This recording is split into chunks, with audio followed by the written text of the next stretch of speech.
Hello my friends and welcome back. Thank you very much for being with me again today.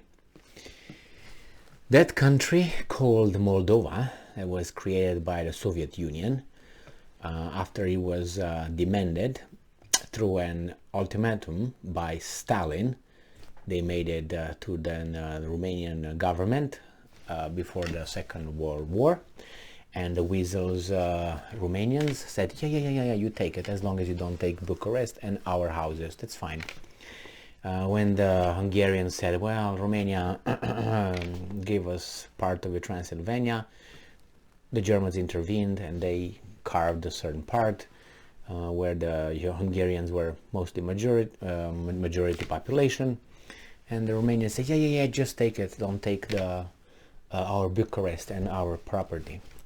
And then it was the Bulgarians, and they say, hey, we need the Cadelater, the southeastern part of the Dobroja, the area over there in the south. And Romania said, yes, just take it, don't take Bucharest and our property. You know what I mean? They should have been all taken care of by the population under the Treason Act that was available then. So they just gave to everybody, as long as you leave me alone. I don't care about you Romanians, I don't care too. Nevertheless, that's how this Soviet Socialist Republic of Moldova was formed. Right? Artificial country, belongs to Romania, just so you know the territory. So if I have any Moldavians, don't get upset. That's true. You don't like it, but that's true.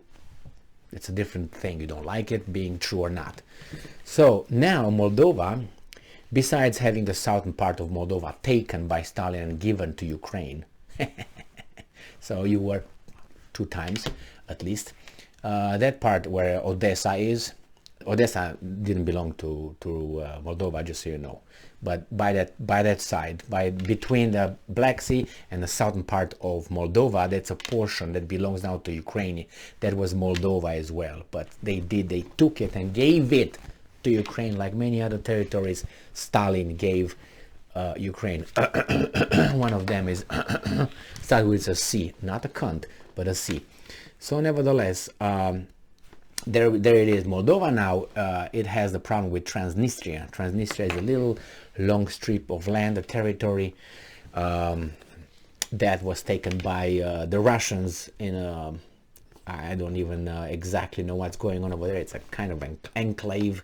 It's a separate part. It's part of Moldova, but it has Russian army over there, about 1,000 operational troops that rotate. Those operational troops rotate. They're not part of Moldova. They are something independent, something very weird. Nevertheless, they don't listen to Chisinau, which is the capital of Moldova, with the Republic of Moldova, not Moldova. Moldova is bigger than the Republic of Moldova. And the Republic of Moldova is about maybe a third as a territory of the whole Moldova. That was the whole territory of Stefan the Great and other kings.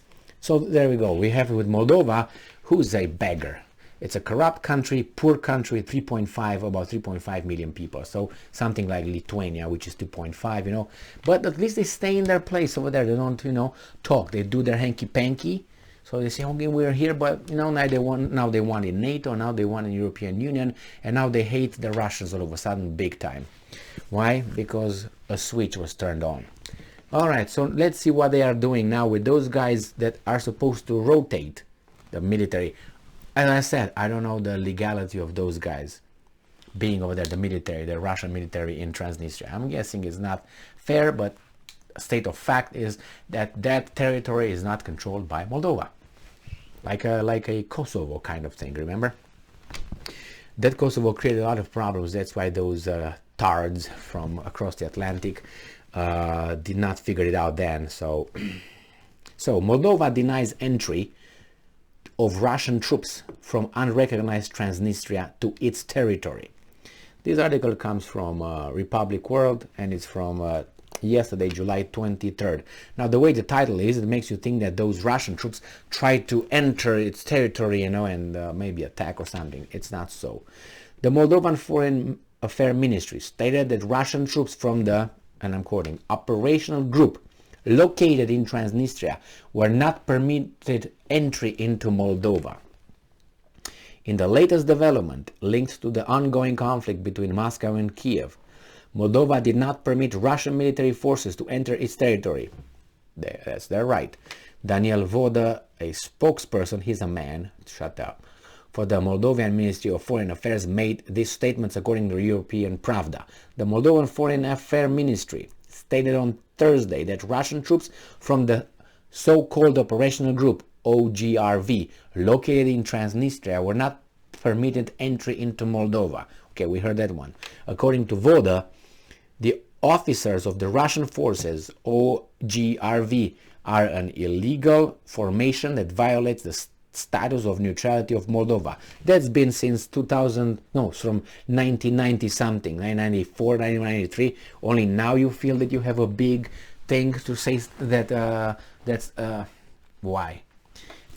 The switch was turned on, that's why. All right, and he's right, he's not wrong. It's just the timing that's weird. Daniel Voda further explained, the military personnel rotation of the Russian peacekeeping contingent is conducted in a certain way to avoid risks and ensure the coordinated movement of the contingent's personnel.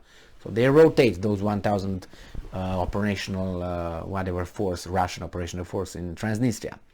Russia expressed concern over detained Russian troops dispatched to Transnistria. So who detained the Russian troops? Let's find out.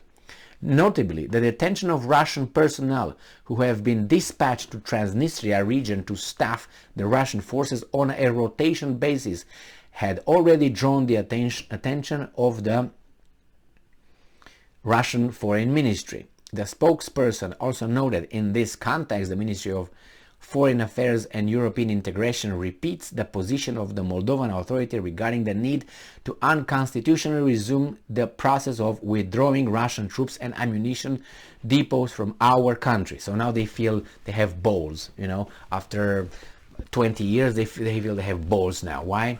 The situation, the circumstance, right?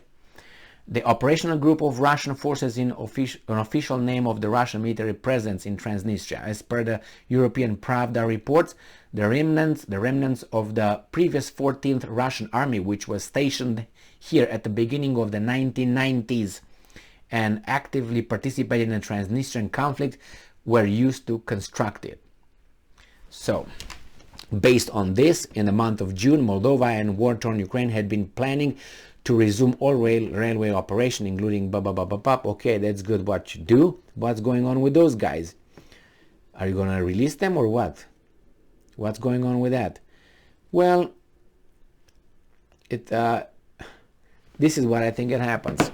So those guys rotate, and I don't know how exactly those military get there. I don't know if they fly to Moldova and from Moldova go to Transnistria, or they fly straight to Transnistria. I don't think they have permission from the Ukrainians to fly there. I don't know how they go. Maybe they go over the Black Sea, go over the Romanian territory, go to Moldova, and then go to Transnistria. I'm not certain. The problem is, I think that Moldova tries to make a move on Transnistria. Not the Russians. I think that Moldova tries to make a move. And what move can it make?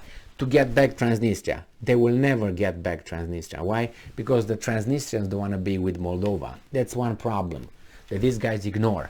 They want it like, if you don't want me, I want you. That's the idea of Ukraine with Donbass and Luhansk. We're going to get it back. They don't want to come back. It's no going back.